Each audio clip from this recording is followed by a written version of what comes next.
fiction, science fiction, horror, fantasy, crime, LGBT, thriller. You have now entered the House of Mystery with your hosts, Eric Shapiro, David North Martino, John Copenhaver, and Al Warren. Heard on KCAA 106.5 FM Los Angeles, 102.3 FM Riverside, and 105.0 AM Palm Springs. We are at the interview part of the show. Joining us today is Jon Michaelson, author, and we'll find out what else. So thank you for being here, Jon. Thank you for having me. I'm looking forward to it. Jon, so how did you get into, this was later in your life, so what made you get into writing gay mystery, suspense, thrillers, and fiction? Well, I've been writing for a long time. I started probably about 7 or 8 years old, just writing short stories, mainly for family, reading them and having fun with them. But I did major in English in school and broadcasting as a sub-major, and right after school just joined the workforce, the corporate world, and applied my writing trade as I could in the evenings, and unfortunately never just came about. I got lots of rejections, as most people do, and then corporate world took off. Pretty much took my entire time and stayed with one company for close to 20 years before retiring. So it wasn't until I retired in 2009 that I really put more focus into trying to get something published and complete. So about 12 years now, 11, 12 years now, I've been publishing. Wow. So do you find it's pretty difficult to get published when you're writing a gay mystery theme? I don't think it's the gay mystery theme that is the issue. I honestly believe it's more the experience level and name recognition. There are so many writers out. Everyone's trying to be the next Stephen King or Patricia Cromwell. So as you can imagine, they're getting hit from all sides, and social media has just quadrupled that. Yeah. Yeah. So when you put together a story, like when you put together a mystery, like I believe what your newest one is, the Deadwood murders. Correct. Now, when you put together something like that, where does that story come from? Like, where do you have a certain place you go to, or a certain thing you need to make this happen? There could be several things that influence me, but obviously everything comes from my mind, comes from out of my head. I'm influenced by what I read, and I read quite a bit. I'm influenced by daily life, things that are happening within the news, what catches me, what's important, what's interesting. And from there, I don't know, the bug just starts to roll, and ideas and thoughts and what-ifs begin to materialize and effectively become a story. Well, it's interesting in the sense that, so when you say, the way the world is and what's going on, it affects you in the news. So with things like today, like when we've got COVID and we've got the Black Lives Matter and the protests and the nutball president and stuff going on, when you've got all of that, does that just make it a darker story that you write, or do you actually take from that, like are you making your officers going to be have the same issues that we see in the world? Well, ironically, I do take from that. And prior, this book, The Deadwood Murders, of course, was published late December of last year and was completed in the summer of last year. And I actually have a pretty significant portion of the book that is covered by protesting the Atlanta cops and the cop that's involved in the main murder mystery plot. So a lot of similarities in what's going on today relative to what was happening in Atlanta fictionally in my book at the time. So it just worked out where I had already written it and was already involved. But speaking of what's happening today, such as COVID, I can't think of a writer not addressing that if they're writing current material, which I do. I write in the current day. I don't write things that happened 15 years ago, 20 years ago, and start from there. I'm writing in current day, which can be a little bit of a challenge because you are assuming some things that are going to be happening, especially if you're trying to write something current that you need to have closure to before closure actually happens so you can get it off to your editor. But yeah, I think we're all going to have to address COVID in some way, and I really do believe we're going to have to address police violence, the perceptions, and just what's going on in the country. I don't think you can ignore that. Right. But so I guess you have to be careful, but on how you address it, like what direction you go into, because it could be wrong. Absolutely. And one thing that I made a point to, particularly to provide as much credibility as I could to my officers and of the Atlanta Police Department, is I contacted the Atlanta Police Department to ask for their assistance in writing fiction, because I wanted to address them as realistically as possible. And I happen to know they had a gay and lesbian liaison to the community at the time that I began my first book, Pretty Boy Dead. And they assigned someone to me through their communications department. And we've since become friends. He was a gay police officer at the time. He's now retired. He and his husband both were Atlanta police officers, met on the job, married, retired. But I've worked with him now for 2 books. Well, so it's important to have good research to make it realistic. Do you do other things as well, other than just those 2 police friends? Yeah, I talk to a lot of people in the community relative to what I'm trying to portray through a character. Many of my characters are based off actual people that I know, so names are changed to protect the innocent, of course. But I do have conversations, particularly if I'm dealing with professions. Like in the very first book, I was dealing with erotic dancers and nude dancers, so I had many conversations with people that live that life and so forth, so to make it as credible as possible. So I do tend to get out, and I try to touch base with all of the areas. I'm political in a sense that I like to follow politics, and there's political angle within the first book as well. Can you tell us a little bit about the genesis of Kendall Parker? Ironically, people ask me if it's the alter ego of myself, and my first answer is no, absolutely not. Do I admire him? I do, but he's not a perfect person.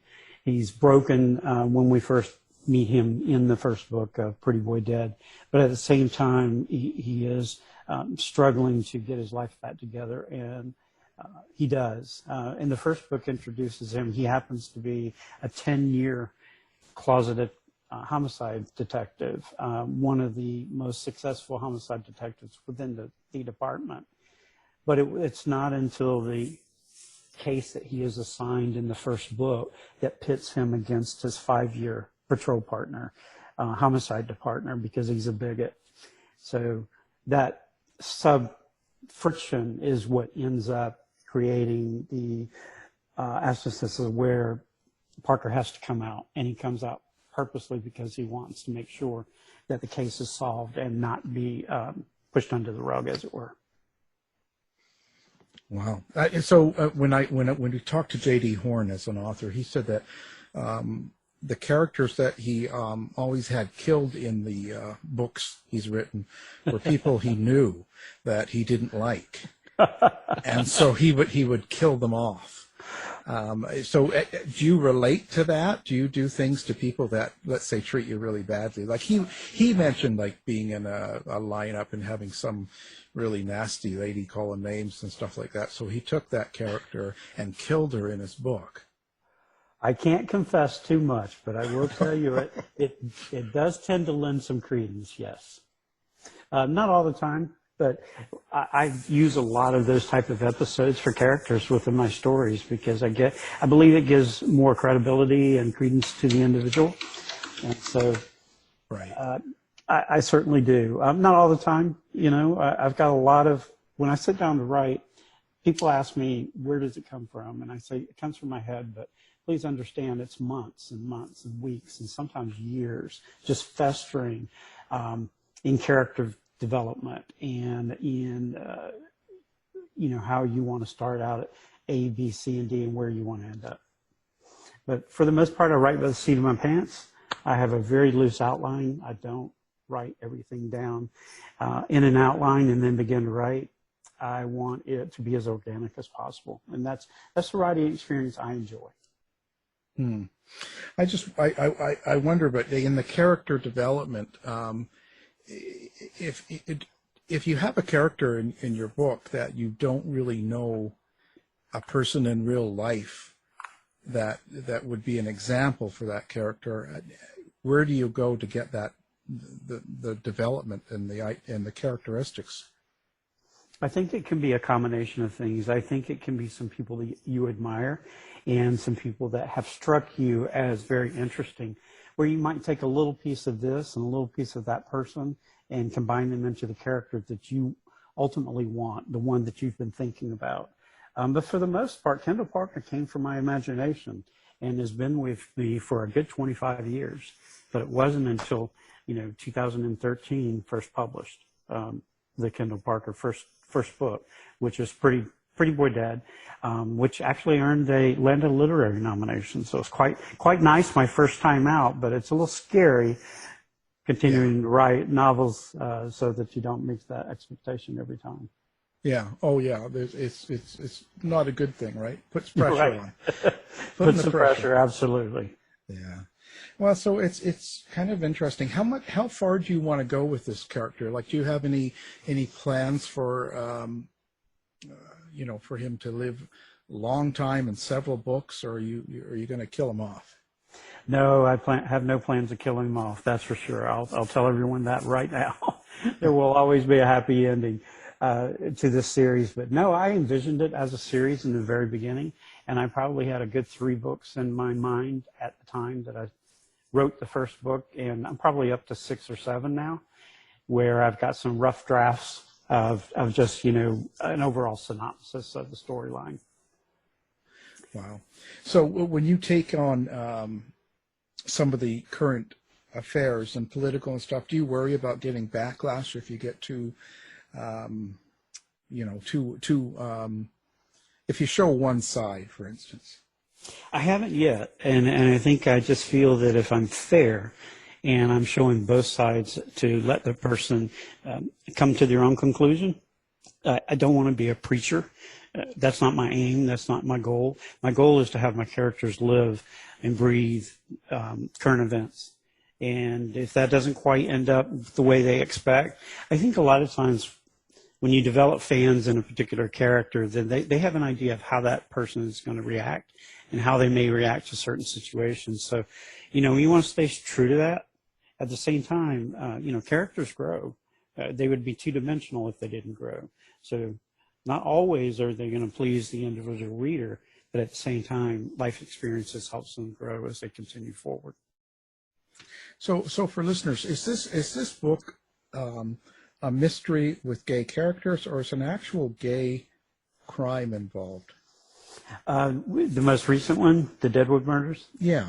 Yes, this one is a gay crime, and I would say gay crimes, plural, because the Deadwood murders happens to deal with a serial killer of gay men through the southeast of the United States. That's being ignored by local police departments, and no one is paying attention, even the FBI, to ultimately pull together that there's a serial killer that is traipsing through the southeastern United States. Until the FBI gets wind, and due to a political influence of a politician, must get involved. And once they do, they need someone to work with them that will help them in that area. And therefore, Kendall Parker is the person they contact with the Atlanta Police Department, asking him to go undercover as bait. So, well, that's interesting. So when you deal with a serial killer like that, when you create, who do you take for an angle on that? Where does that come from as a writer? Like, do you research other serial killers or other gay crimes that have been in that same format?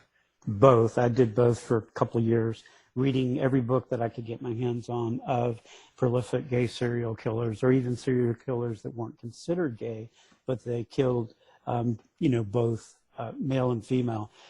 Particularly, I was paying attention to those that were more driven by the sexual desires. It's just the killer that I wanted to create of my own, but at the same time, I wanted my killer to be different, not to be the typical serial killer, as it were. And I wanted him to be humanized, so I did a lot of research, a lot of reading, and a lot of true books, true crime novels that I read, and a lot of research on the internet and in libraries. Mm-hmm. So do you think that's true to form, that police kind of ignore crimes like that are minority based, like on gay people and stuff? Do you think it's something that you feel is really going on? I think it can be. I think it can be, and particularly in some of the smaller jurisdictions where you're dealing, particularly in the South, where they just may be overlooking something because it's not something that necessarily is interesting to them or that they want to promote. What I believe the largest or the biggest issue is the fact that you've got so many jurisdictions, so many various different police departments, and who manages and who has control, that there's just no one central point. And of all of the crimes that exist, yes, there's some national databases, but you don't have the budgets for these local jurisdictions, particularly in smaller cities, to have somebody who's 24/7 being able to apply, online and pay attention to what's happening in a certain area. And so, yeah, it's very common and that's why you hear today that there's so many serial killers loose within the United States, is just because you don't have someone tracking them. Not on a continual basis, unless they've come to the forefront by something that has happened that brings them out forward, and then suddenly all of a sudden, instead of one or two, you've got 20 and 30, and snowball rolls from there. So did you put any expectations on the books you write yourself? Like, do you hope for a certain outcome? I would say clean. I want the book to be as clean as possible, professionally produced. I also want the story to impact people, and I want them to, by the end of the story, not only help. I throw red herrings throughout the book. I'd like for them to try and be the investigator the entire time, go along with me and the character, and figure it out for themselves. That's just something I enjoy reading, so I try to do that for my readers as well. So you kind of already know what the ending is before you finish the book, and you lay, I guess, clues throughout the book then for the reader. Is that what you're doing? I would say about 85% I know the ending of the book. I might not know exactly how it's going to end, but I know at the very end that X character is either going to be killed or arrested or goes off into the sunset. Goes off into the rain. So do you want to get into any other style of writing or go further into something different? Ironically, other than the crime mystery series that I'm writing, I'm currently working on a trilogy that is a little bit different for me. It's speculative fiction, and it has a romantic bent, but not heavy into romance, and mystery and suspense plays a definite role. I think everything I write, no matter what I write, it's going to have a little bit of mystery and suspense to it. It's just something that I've always enjoyed since I was a child in reading, when discovering the Nancy Drews and the Hardy Boys. And then as you got older into S.E. Hinton's work, Rumblefish, and that was in This Is Now, and things of that nature. I've just always liked that darker element, and particularly crime as I've gotten older. So this new series, I especially wanted to venture out. I wanted to see if I could write something different that would still have some of the elements people have come to know me by, but get into more of a speculative fiction area in a town that I love, which is Tybee Island, Georgia. I love the coast in Georgia. Mm. So are you getting into the romance part of male in some of these books and mysteries?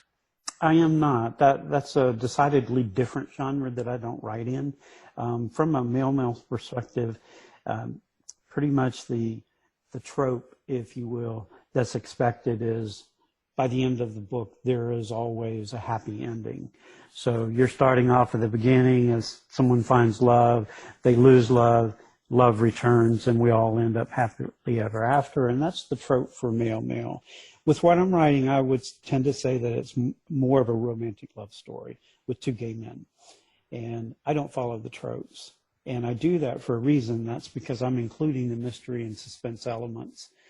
So I don't fall into the expectation, and I let my readers up front know this, that it's not male romance, because I don't want them to be disappointed purchasing something based on cover or based on the blurb, and then they're disappointed because it doesn't follow the trope that they were hoping to receive. So you don't really get into the relationship so much on the characters, or you do, but it's at a higher level? I do, and at a higher level. I don't get into heavy sex. I will write a sex scene if it's strategic to the story, if it means something, and it pushes the plot along. But I don't add them just to have something to read. That's just not me. And yes, everyone tried to direct me that way when I first began publishing, and I published a few stories that would be considered more of the male romance, or at least quasi-erotica, but I just never got comfortable in that lane. So I backed off, and I really started paying attention to creating an image, and that image is in mystery writing. Well, I think that's good. I know we had another writer on a while ago, and he was from the UK, and he writes the same way you do. But he did say that he was getting feedback, from fans saying it's a really good story, but where's the cock? That sort of thing. I get the same thing, and I have to be honest with you, but I think a writer has to be pleased with what their ultimate, writing experience is and the end result. And I'm just not going to let that influence me. The first book doesn't have any romance in it whatsoever. The second book in the series, the crime series, the Deadwood murders, has a slight possibility of a romantic link. And my fans have already let me know that they enjoyed that, but it's not heavy at all. It's just subtle. But you do develop the relationships with male characters, and absolutely. It's just more of more realistic in a sense, right? Absolutely. I do develop the relationships, and I think there's somewhat of confusion out there between people in their expectation of understanding of what is male romance versus what is male in that you've got two male characters who are romantically involved. And I think they cross lines quite a bit. So when people are speaking of them, they may not exactly have the definition correct when they're thinking about male romance and the tropes that are expected in a story that's written to be read, and what is a love story. Yeah, I think that it comes across that way. I think in general, people have expectations when they see it's gay or male, right? There's ideas in their head, and it's tough to get them out of that. Absolutely agree with you, and I've got proof from reviews. Yeah. So they let you know. They absolutely let you know.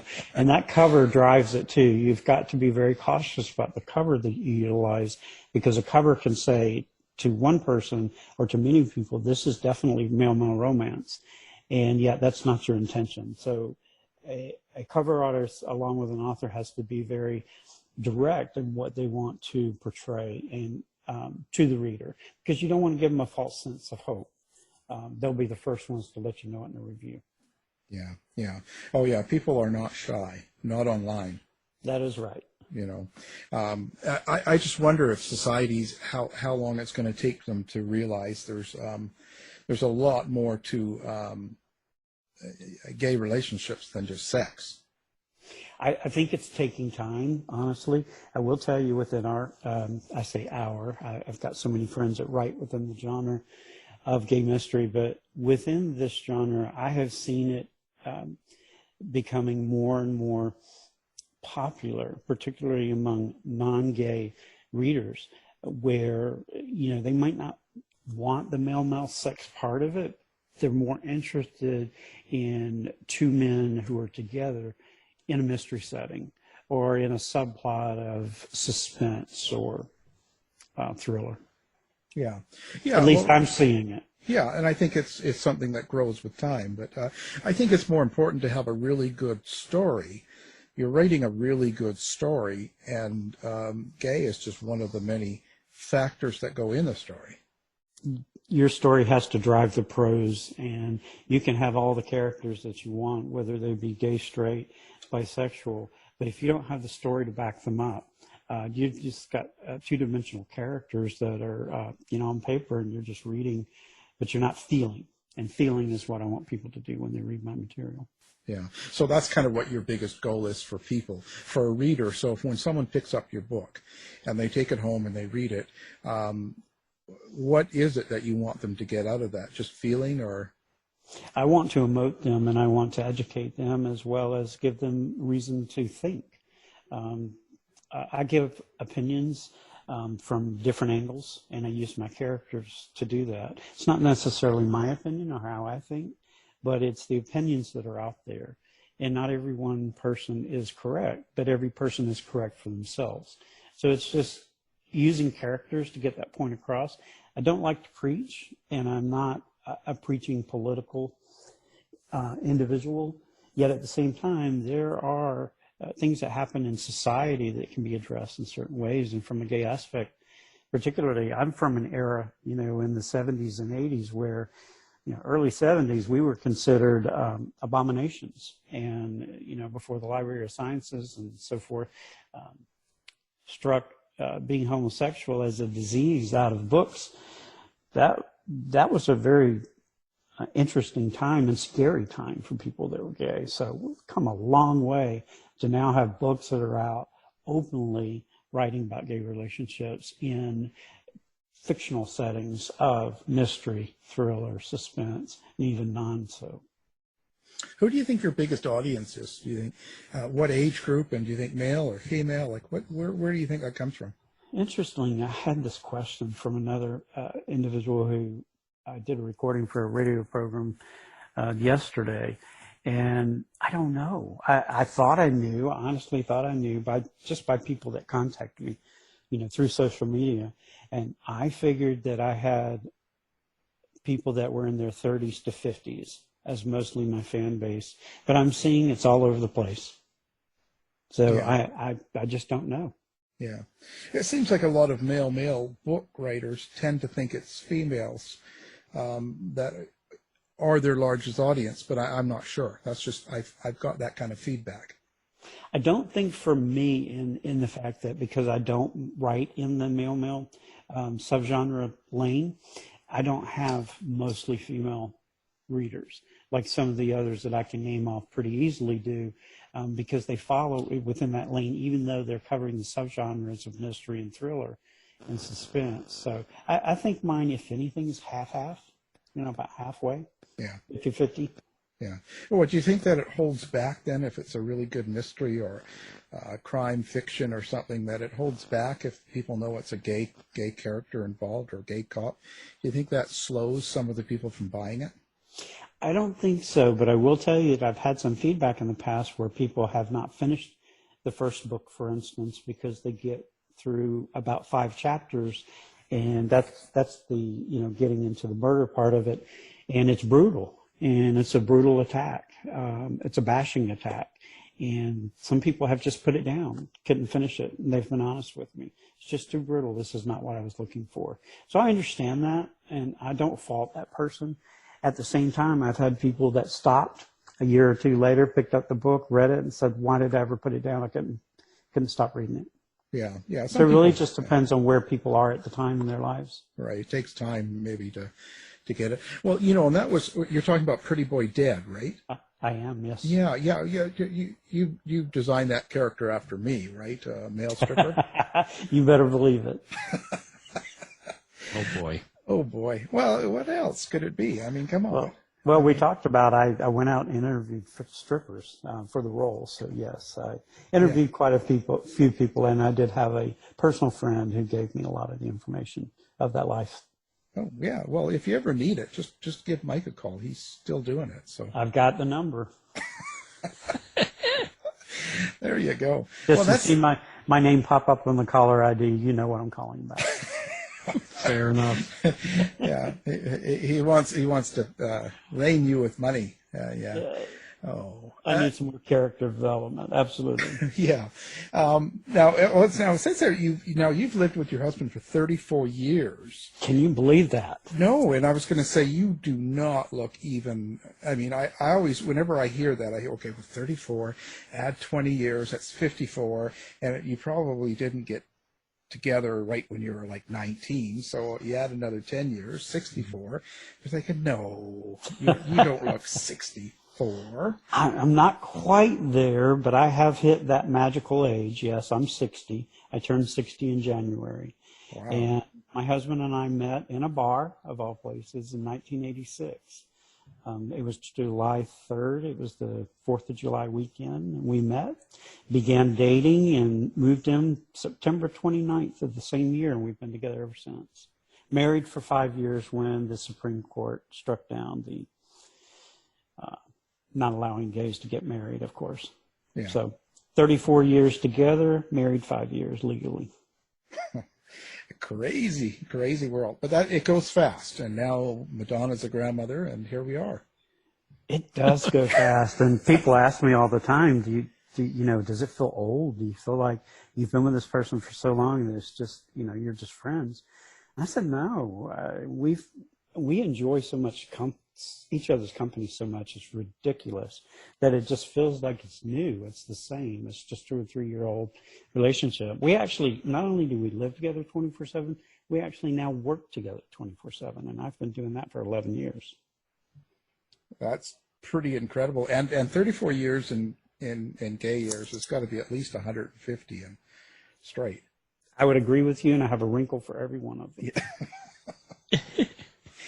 Yeah, I know. It's only been 21 for me, so I'm not as much as you, but I understand. Well, we got together, during a time that was very tough. Obviously, the mid '80s, when AIDS was pretty much exploding, and a lot of our friends were dying left and right. And for some reason, something brought us together, and we stayed together during that time frame. Don't know if it was just fear or that literally the relationship was something we were both looking for. Neither one of us thought that we were looking for a relationship, and it just happened. And we shared a lot of same friends. Ironically, individually, we didn't know each other, but we had a lot of the same friends, and it just worked out. That's how it works, quite often, I think. And they become, it's like family, right? You become family. So absolutely. It was a mutual bartender that introduced us both, a mutual friend. Yeah, that's how it goes.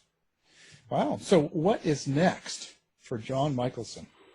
Well, as I mentioned to you earlier, I have the trilogy, which the first book was Prince of the Sea. I've got 2 others planned that I've drafted.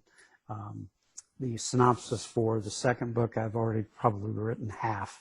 So I'd like to get that finished this year and get that out prior to coming out with another Kendall Parker novel, which I've already been working on as well. I've written a good 10 chapters into it already, and I've got the outline.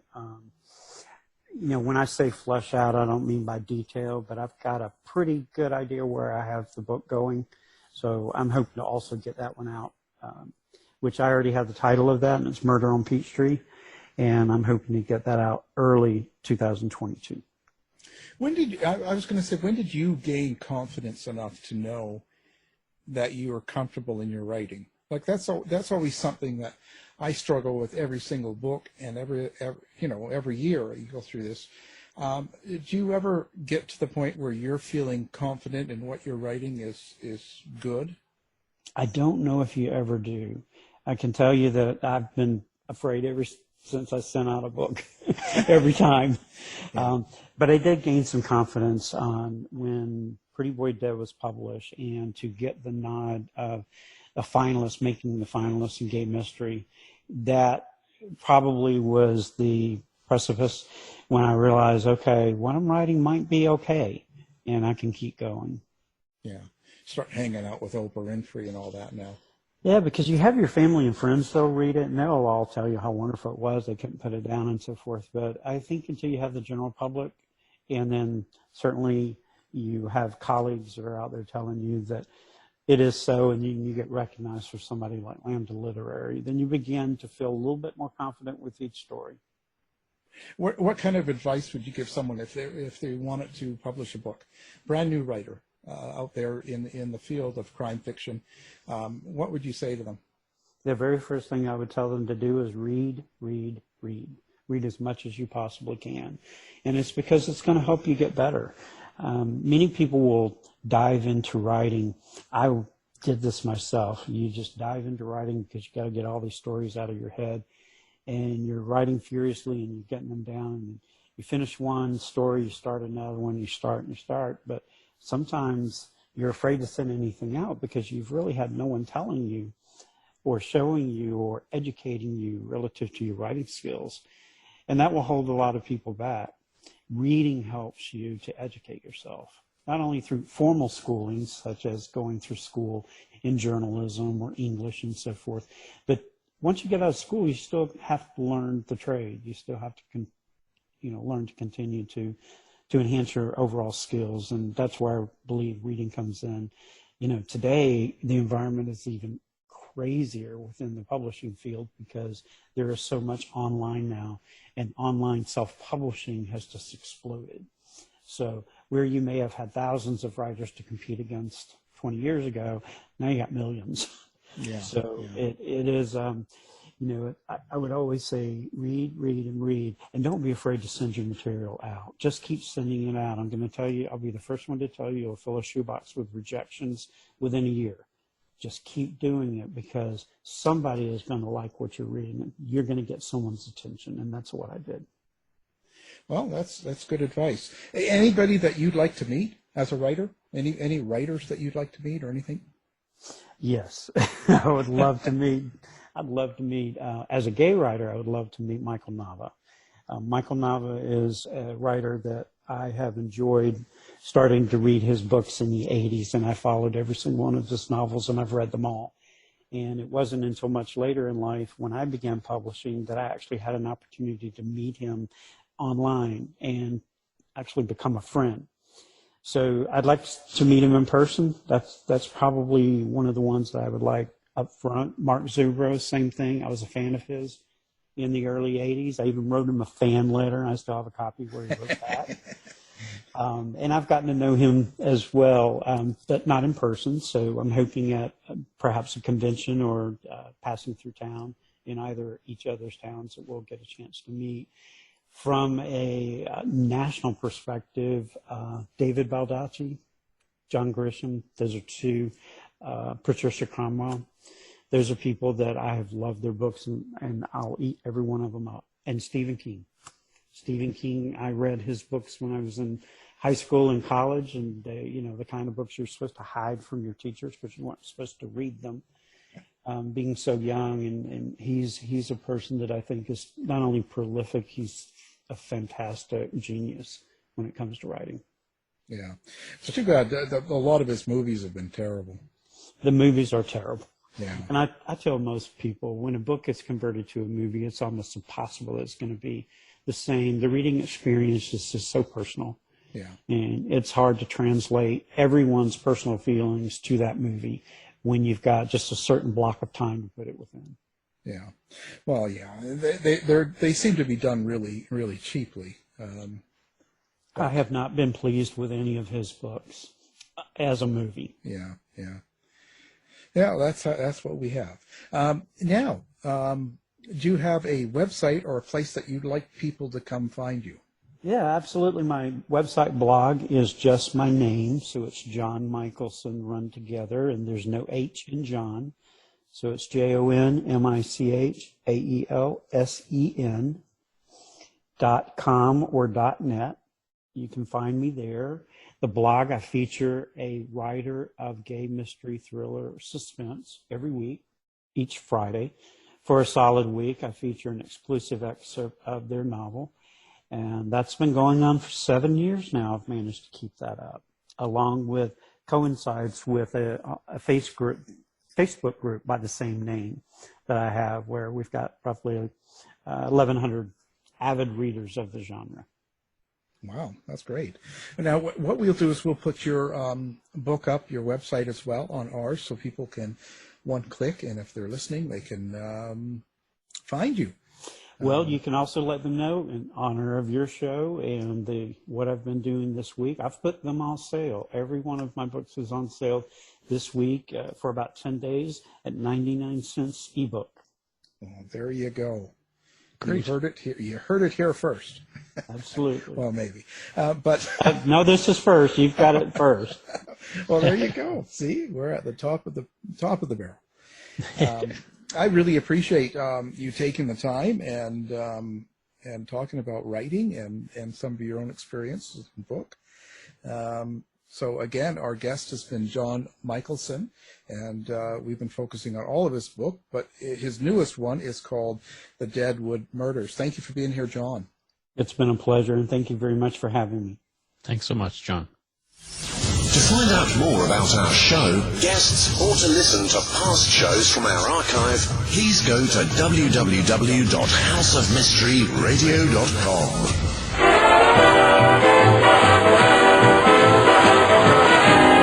The mission has been completed.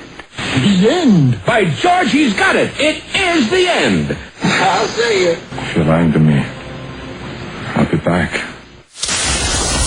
This has been a production of Something Weird Media.